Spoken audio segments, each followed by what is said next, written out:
And as we look ahead to the new year, the state's affordable housing crisis will be one of the biggest issues impacting families in 2023. Tonight, investigative reporter Katie LaGrone takes a look back and a look ahead at where the state's crisis stands and how it continues to impact Florida families. We first met Owen Russell back in April. It feels terrible. When the single dad and his 17-year-old daughter had just moved into a Jensen Beach church after months of church hopping and couch surfing.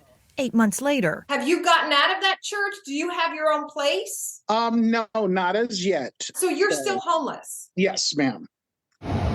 Russell, a full-time driver for non-emergency patients, is among Florida's working class and first-time homeless, victims of a statewide housing crisis fueled by soaring rents, overpriced homes, and stagnant wages. I was able to support me and my daughter, and then all of a sudden my income was not good anymore.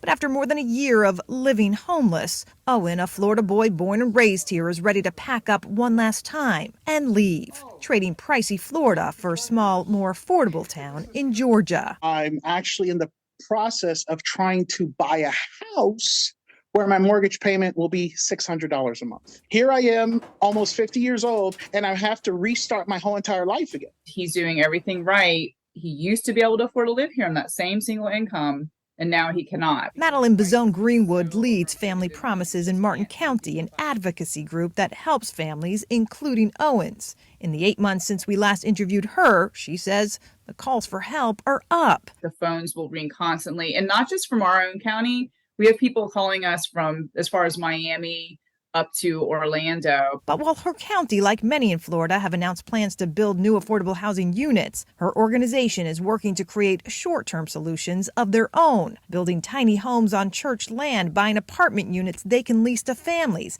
Nothing, she says, is off the table. We're all just figuring this out together, and it's just a big mess. It's such a big mess. Come on now. Across the state in St. Petersburg, new families are experiencing homelessness, including Ty Ortiz, a single father of 4, who moved his young family into a Family Promises shelter after being evicted from his rental. It started cooking since it's Christmas time.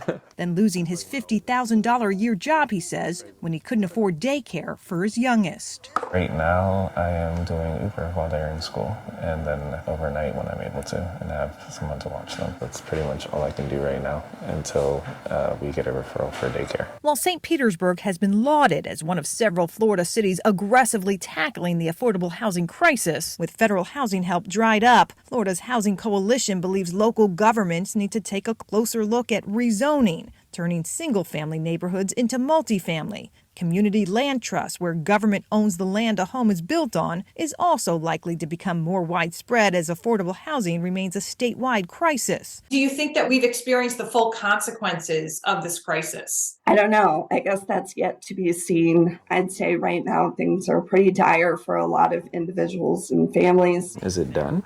Yeah. We met 2 of them. Just doesn't make sense for the normal person to struggle to live here. And while Florida lawmakers failed to make a dent in the affordable housing crisis last session, several have said affordable housing is now their #1 priority this session, which begins in the spring. I'm Katie LaGrone reporting.